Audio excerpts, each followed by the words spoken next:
We are joined this morning by 6th District Congressman Michael Waltz. Congressman, good to see you. Thanks for taking time.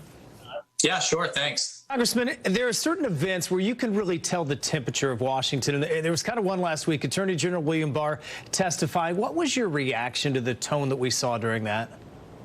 Well, I thought it was frankly disrespectful to a sitting attorney general, just sad in putting theater and politics before really getting to the bottom of some substantive issues. One thing that they didn't give him a lot of airtime on, but I think is critical, was power grossly abused by the Obama White House and by the FBI as they transitioned into the Trump administration. I'm looking forward to seeing the Durham report, which is the U.S. attorney looking into that. Was General Flynn, who I served with in Afghanistan, was he abused? Was his life ruined? And so those are some key pieces. On the other hand, look, I think if you have federal property being destroyed, any administration has the obligation, the duty to defend that property. Let's switch gears and talk about the economy. As you know, we rely so heavily on tourism here, so we've been hit very hard by this pandemic. Obviously, parts of Orange County in the tourist district are a little bit worse. But when you look at your district, what have you seen right now? And is it worse than just maybe 6 or 8 weeks ago? Things are slowly getting better, but it's still very tough. We from Daytona to Orlando, we have such a hospitality-based economy, tourism-based economy, big conventions. People love to come down to Florida to have their various association conventions. Of course, the Disney enterprise. Look, it's tough. People are coming back. They're fighting through it. I think a real bright spot has been the PPP program. I do think you're going to see commonality in extending that program, but making sure that you have tighter provisions up front on who gets the money. I do want to say the statistics that we're seeing, 85% of the loans that went out were at $150,000 or less.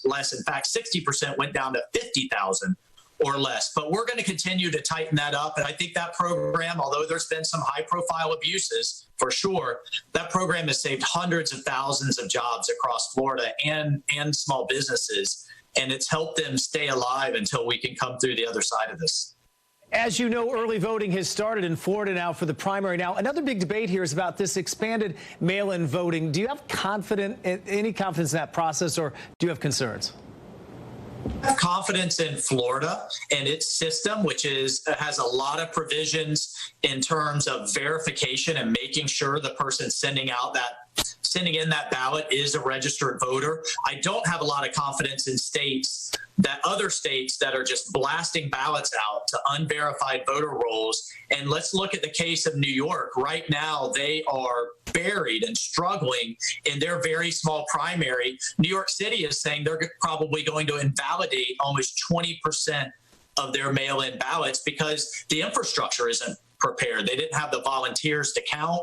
They didn't have the facilities. The mail system was overwhelmed. The printing systems were overwhelmed. So I think these states, just talking about blasting ballots around and without the infrastructure to handle it, truly are rife for fraud. That's what the president's talking about.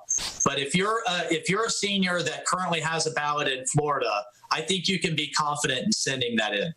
Which is good to hear. Let's finish with this. Let's talk about COVID-19, what you've seen in your district and kind of what you've seen around the state of the Florida. As you know, we've kind of become where a lot of the nation is focused on Florida, and they've not spoken well of us in those terms.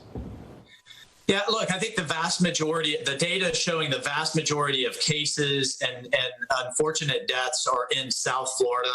North Florida, very different experience.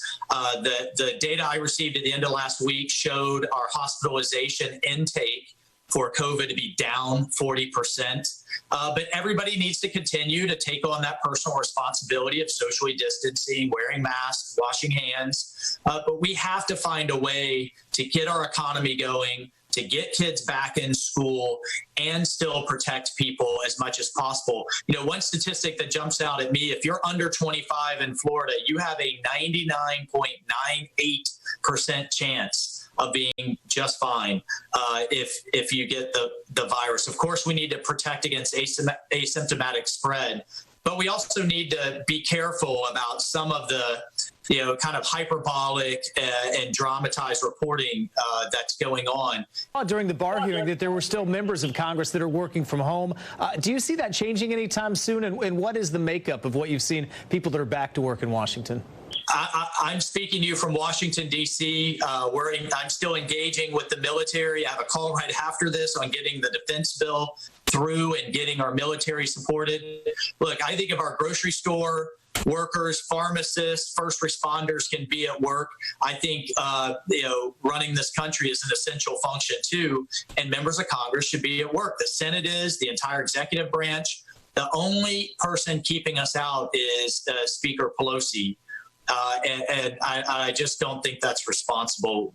Members of Congress should be here with their sleeves rolled up, helping solve these problems. Congressman, we got to leave it there. I always appreciate you taking time for the program. Good to see you this morning. All right.